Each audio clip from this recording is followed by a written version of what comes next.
말씀 살펴보도록 하겠습니다. 좋으신 하나님 아버지, 오늘도 주의 말씀 가운데 서섭니다.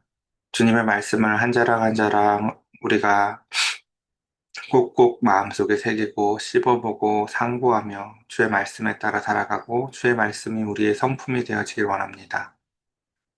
환상의 골짜기와 라고 부르셨던 그 허탄한 이스라엘을 향하여 주님은 주님의 경영과 경륜을 알라고 말씀하셨습니다.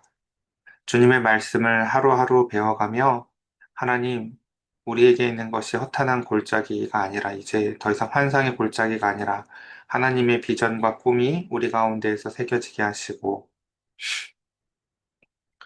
높은 산 시온에서 하나님의 공의가 빛나는 삶이 우리의 삶이 되어질 수 있도록 성령님 은혜를 더하여 주시옵소서. 예수님의 이름으로 기도드렸사옵나이다. 아멘. 예, 오늘 8월 11일 본문 우리 함께 같이 볼 텐데요. 이사야서 24장 1절부터 13절까지 말씀, 남겨둔 포도밭에 남겨진 자, 남겨둔 포도밭에 남겨진 자라는 제목으로 말씀 나누도록 하겠습니다. 자, 오늘 본문 먼저 위치적인 의미를 살펴보면 우리가 앞에 이제 13장부터 23장까지는 이제 열방을 향한 하나님의 그 개별적인 심판들을 봤습니다. 자, 그리고 이제 오늘 드디어 우리가 보게 될 24장부터의 이야기는 그것들을 이제 다 묶어서 온 세계를 향한 종말론적인 심판의 이야기가 되어질 것입니다. 그래서 이것을 이사야서에서 소묵시록, 작은 묵시록이라고도 표현을 합니다. 자, 그래서 오늘 함께 본문을 볼 텐데요. 먼저 오늘 볼 본문은 이사야서 24장 1절부터 13절은 크게 세 가지 이야기로 구성이 되어 있는데 첫 번째 1절에서 3절은 그 저주가 가족을 파괴의 모습이 어떠한지, 그리고 그 다음 4절부터 6절은 그 저주의 근본적인 이유가 대체 무엇 때문이었는지, 그리고 마지막으로 다시금 그 세상이 그 기쁨이 사라지고 패어가는 세상의 모습이 얼마나 참혹한지에 대한 이야기로 구성이 되어져 있습니다. 자, 함께 같이 살펴봅시다. 첫 번째, 예외 없는 심판의 선언. 보라, 여호와께서 땅을 공허하게 하시며 황폐하게 하시며 지면을 뒤집어 엎으시고 그 주민을 흩으시리니. 온 세상이 지금 마치 사람이 주인인 것처럼 인간이 만물의 영장으로서 모든 것을 자기 마음대로 할 수 있는 것처럼 보이지만 온 세상의 역사와 그 모든 것에 대한 통제권과 통치권을 갖고 계신 분은 오직 하나님뿐이십니다. 하나님은 지금은 보이지 않는 것과 같이 가만히 우리에게 마치 눈에 보이지 않는 것처럼 계시지만 하나님은 종말의 날에 모든 것들에 대한 그 절대의 주권을 확실하게 드러내실 것입니다. 주님은 사실 지금도 모든 것을 지으신 그의 뜻대로 모든 것을 그 지으신 은혜 가운데 우리의 자발적인 사랑을 얻기 위하셔서 그것을 심고 거두시기 위하셔서 하나님은 지금도 역사하고 계십니다. 자, 그러나 그 하나님의 방식이 지금은 우리의 눈에 잘 들어오지 않죠. 그러나 마지막 날은 그렇지 않을 것이라는 것입니다.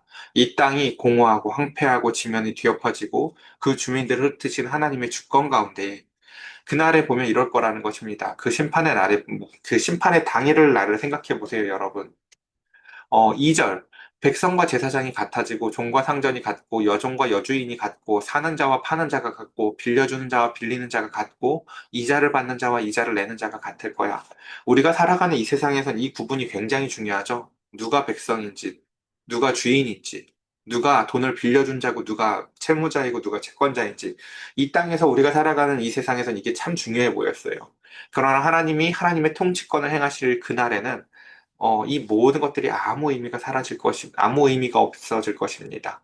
마치 노아의 홍수의 때 여러분 생각을 해보십시오. 방주 밖에서 누가 돈을 빌려준 자였는지, 누가 돈을 빌린 자였는지, 심지어 누가 제사장이었는지, 이 모든 것들이 의미가 없었다라는 것을 여러분 기억하십시오. 그러면 그 하나님의 심판은 3절에 보면은 땅이 온전히 공허하게 되고 온전히 황무하게 되리라. 여호와께서 이 말씀을 하셨느니라 라고 말씀하시며 이 심판이 확실하다 라고 하나님은 다시금 못 박으십니다. 그래서 이것을 표로 보면 이렇습니다. 자, 첫 번째 이 심판은 어떻다고요? 그 누구도 예외가 없다라고 하면서 제일 앞에 쓴 대상이 바로 누구예요? 제사장이었다는 걸 여러분 기억하십시오. 종교적인 심판조차도 그 심판을 피하는 방패가 되지 못합니다. 우리는 동일한 하나님의 말씀 앞에서 똑같은 심판의 자리에 서게 되어집니다. 자, 그 다음. 심판의 근본 이유가 무엇인지 한번 살펴봅시다. 땅이 슬퍼하고 쇠잔하며 세계가 쇠약하고 쇠잔하며 세상 백성 중에 높은 자가 쇠약하며 땅이 또한 그 주민 아래에서 더럽게 되었으니 이는 그들이 율법을 범하여 율례를 어기며 영원한 언약을 깨뜨렸습니다. 이 심판의 이유가 무엇이라고요? 인간의 죄악으로 말미암아 땅이 오염되었고요. 인간은 그럼 어떻게 죄를 지었느냐? 하나님을 아는 자들, 하나님 앞에 율법을 받았던 자들은 그 율법을 어기는 형태로 죄를 지어 나아갔고요. 저는 하나님 몰랐는데요. 하는 자들이 있을지 모르겠습니다. 그들 역시도 하나님이 그들에게 주셨던 그 마음에 새겨주었던 율법과 마음에 새겨주었던 양심들을 어기며 온 인간들은 자, 그래서 이것을 이렇게 표현을 할 수도 있을 것 같아요. 제가 표를 여기다 안 넣었네요. 그러니까 온 인류는 노아 때부터 하나님이 주셨던 그 영원한 그 언약들을 그리고 그 가운데서 하나님께서 그 믿는 자들에게 주었던 그 출애굽기에서 나왔던 신의 선 언약들을 믿는 자들은 이 모든 것들을 인간들은 결국 다 어겼다라는 것입니다. 그래서 온 인류는 그렇기 때문에 심판을 받는데 그 심판을 받는 내용을 자세히 보면 그들은 믿는 자들은 하나님의 말씀을 경홀히 여겼기 때문이고요. 또한 믿지 않았던 하나님을 잘 알지 못했다고 했던 자들 역시도 하나님이 주셨던 온 세상 우주 만물 가운데서 이 모든 것들은 하나님이 잘 다스리라고 주셨던 거지 마음대로 남용하라고 주신 게 아니거든요. 온 세상을 남용하는 인간들의 일로 인해서 이 땅이 오염되었다라고 얘기를 합니다. 그래서 로마서에서는 그런 얘기를 하죠. 온 땅이 다시금 회복될 하나님의 그 날을요. 온 이 땅에 있는 창조물들도 그 날을 고대한다라고 얘기합니다. 자, 그러므로 저주가 땅을 삼켰고 그 중에 사는 자들이 정죄함을 당하였고 땅의 주민이 불타서 남은 자가 적도다라고 얘기하며 이렇게 되는 이유와 원인이 뭐라고요? 인간들이 바로 하나님의 뜻대로 살지 아니하였기 때문에 그들이 뿌린 대로 심판, 다시금 그들이 거두게 된다라는 것입니다. 사라진 기쁨과 폐허가 된 세상. 자, 마지막입니다. 자, 새 포도즙이 슬퍼하고 포도나무가 세잔하며 마음이 즐겁던 자가 다 탄식하며 소고치는 기쁨이 그치고 즐거워하는 자의 소리가 끊어지고 수금 타는 기쁨이 그쳤으며 노래하면서 포도주를 마시지 못하고 독주는 그 마시는 자에게 쓰게 될 것이라 이야기합니다. 그 마지막 이 심판의 모습은 어떠합니까? 자세히 보시면요. 이게 다 어디에 나오는, 그래서 여러분 글을 읽을 때 제일 중요한 게 문맥이라고 말씀을 드렸죠. 이거 잘 그러니까 이사야서를 지금 저 앞에서부터 잘 읽어온 사람은요, 요 24장 여기서부터 읽으면요, 딱 생각나는 장이 있어요. 그게 뭐냐면 바로 이사야서 5장이에요. 이사야서 5장에 보면 하나님이 그들을 향해서 고발하시는 내용 가운데에서 내가 최상급 포도나무를 심었는데 덜 포도를 내놓는 그들의 삶의 모습을 이제 비유로 포도에 비유해서 그렇게 최상급 포도나무와 이제 들포도로 표현을 했지만 그들의 삶의 구체적인 모습을 뭐라고 얘기하냐면 그들은 가옥에 가옥을 더하고 전토에 전토를 더하며 마치 온 세상 땅에서 혼자 거주하려고 하는 아주 이기적인 욕구로 가득한 존재들로서 그러니까 담장을 높이고 지 혼자 살고 싶어 하는 사람처럼 말입니다.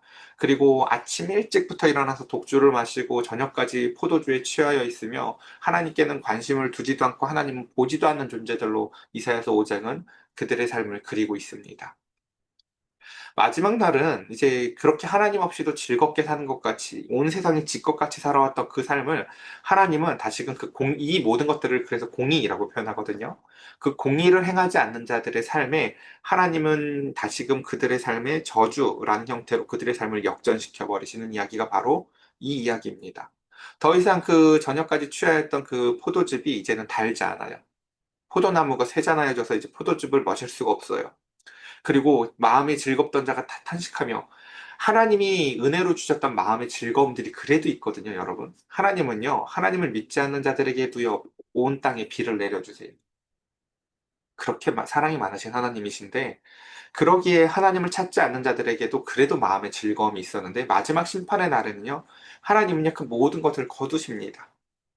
그래서 이제 더 이상 재미가 없어요. 그러니까 제가 이 이야기는 정말 많이 해요. 하나님이 주시는 최고의 선물이 마음의 즐거움이라고 말씀드렸어요. 근데 이게 왜 감각이 없냐면 애초부터 그냥 있었던 것 같으니까 하나님이 주셨다는 감각이 없어서 그래요, 사실은. 그러면 여기서 중요한 것 구절해 봅시다. 자, 노래하면서 포도주를 마시지 못하고 독주는 그 마시는 자에게 쓰게 될 거야. 이게 그러니까 여러분 꼭 이사야서 5장 다시 읽어보세요. 하나님 없이도 즐겁게 살았던 자들의 삶을요. 원래 저 포도주와 독주로 표현을 하고 있었다고요. 그게 다 역전되어지는 거예요. 이제 더 이상 재미가 없고 입에서도 써지는 것입니다. 자, 약탈당한 성읍이 허물어지고 집마다 닫혀서 들어가는 자가 없으며 포도주가 없으므로 거리에서는 부르짖으며 모든 즐거움이 사라졌으며 땅의 기쁨이 소멸되었도다. 그러니까 핵심적인 이미지가 뭔지 아시겠어요? 그들이 도시적인 삶을 살며 마치 인간이 바벨탑을 쌓고 인간이 마치 전능한 신이 된 것처럼 지들이 다 전부 다 자신들의 마음대로 살아가면서 살았었던 그 도시에 더 이상 이제 도시적인 삶이라는 것이 사라졌고 그것을 넘어서 인간의 근원에 원래 기본값인 줄 알았었던 마음의 즐거움이라는 게 사라진 세상. 무엇을 해도 즐거운 즐거움. 그러니까 여러분 오늘날 우리가 그래서 살아가면서 오늘날 이 땅에서 살아가는 많은 사람들이 제일 자주 쓰는 말 중에 하나가 소확행이라고 해서 소소하지만 확실한 행복을 추구하겠다고 여러분 치킨을 사 먹죠. 이게 왜 그럴까요?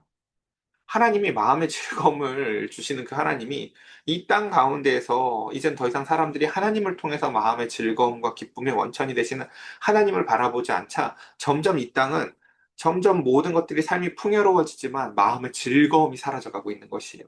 마치 이사야서 24장에서 하나님이 심판의 제일 첫 번째 사인 중에 하나가 마음의 즐거움을 걷어가시는 것처럼 말입니다. 그래서 그 다음 성읍이 황무하고 성문이 파괴되었느니라.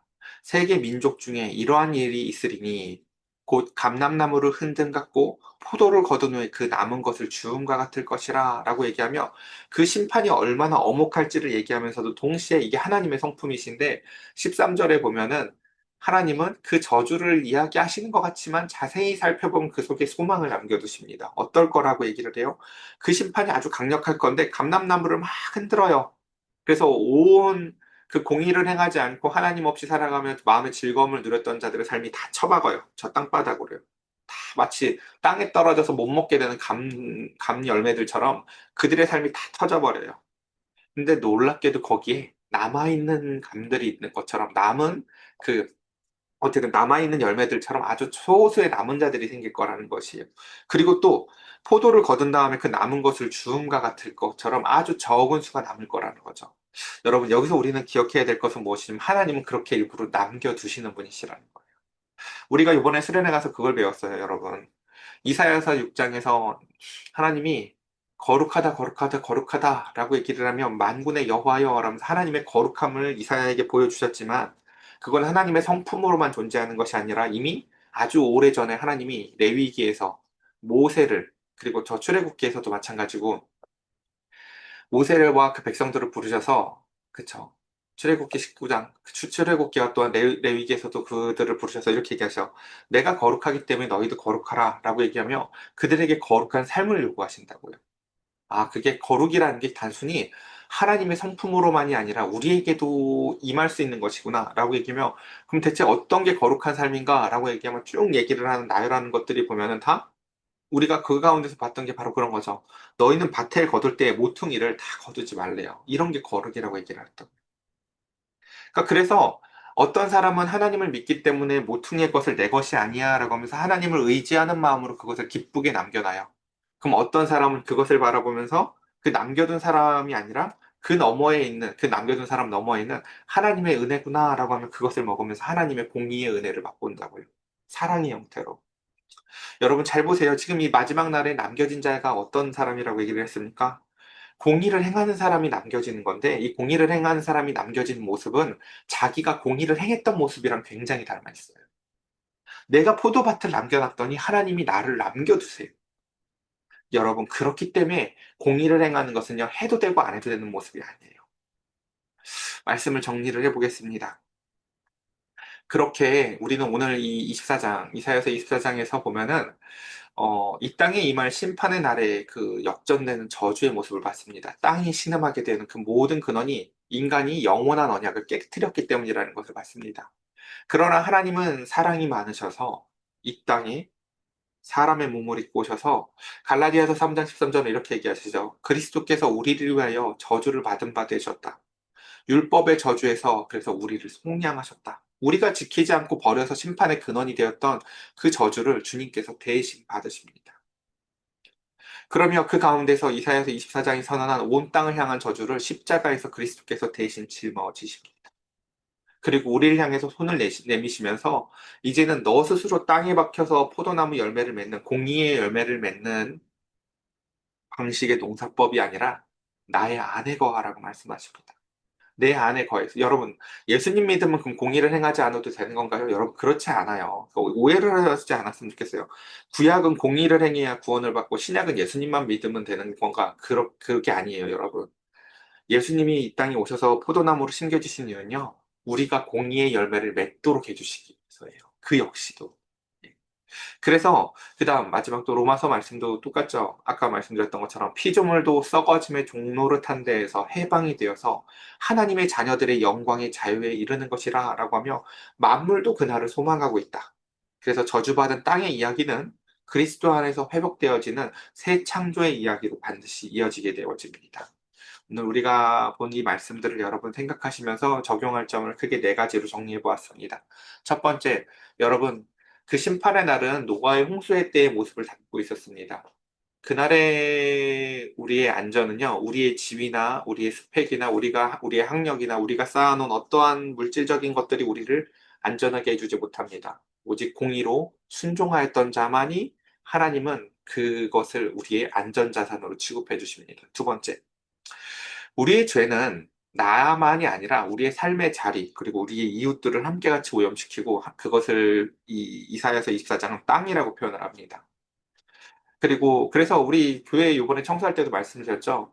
거미줄이 수많이 존재했었던 그 일주일 교회를 비운 사이에, 며칠 비운 사이에, 거미줄을 치우는 건 문제의 근원적인 해결이 아니었어요. 보이지 않는, 저 깊숙이 숨어 있는 그 거미를 잡아서 치우고, 그 다음 거미줄을 치우는 것처럼, 우리의 죄가요, 그냥 단순히 그냥 이렇게 옷으로 가리고 꾸미고 산다고 해결되는 것이 아닙니다. 우리 안에 있는 죄의 근원인 사실은 하나님을 사랑하지 아니하고 내 이기적인 욕구에 매몰되어져서 작지만 소소하더라도 확실한 행복이라고 내 이기적인 욕구에 도취되어져 있는 행복에만 매몰되어 있는 이 시대 가운데서 우리는 그 마음의 방향을 하나님을 향해서 돌리기를 바랍니다.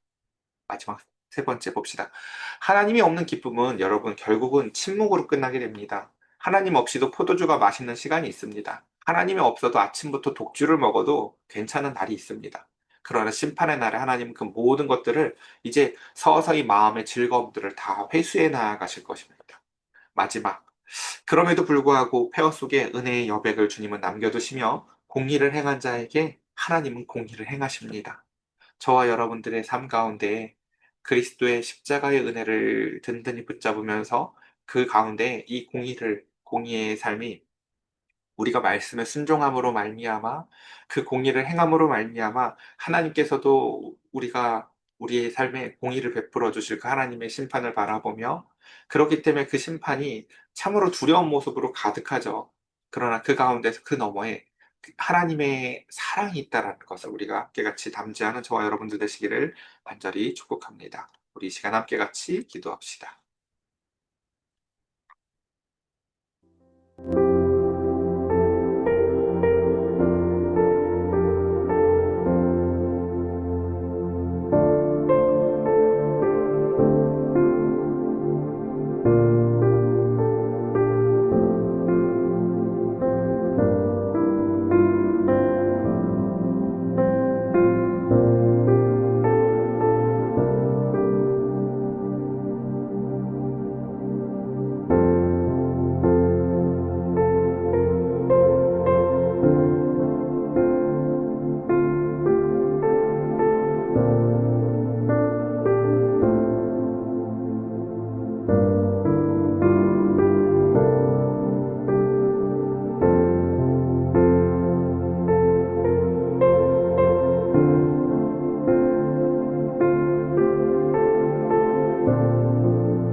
제가 기도드리겠습니다.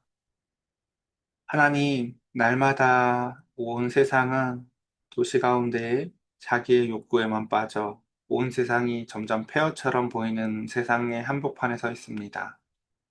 하나님은 이제 하나님 없이 온 세상 가운데서 자기의 이기적인 욕구만 채우려고 자신의 작지만 확실한 행복만을 거두려고 하는 이 각자 도생하는 이기적인 이 세상 가운데에 주님, 이 땅은 그렇게 살아서는 다 폐허가 될 거야 라고 말씀하십니다. 하나님이 버려두신 자리, 하나님이 다시금 심판하실 자리 가운데에 하나님은 다시금 그 폐허 위에 소망의 싹을 틔우시는 분임을 또한 우리는 바라봅니다. 주님은 이 땅에 예수 그리스도를 심으셨습니다. 우리는 그분을 붙잡고 그 주님을 따라서 우리도 공의를 행하며 살기를 원합니다. 이제 더 이상 두려움이 아니라 소망의 말씀을 가지고 오늘 하루를 나아갑니다. 주님이 주시는 마음의 즐거움을 가지고 살게 하시고 우리 사랑하는 성도들의 삶 가운데 은혜를 더하여 주시옵소서. 우리 주 예수 그리스도의 이름으로 기도드렸사옵나이다. 아멘.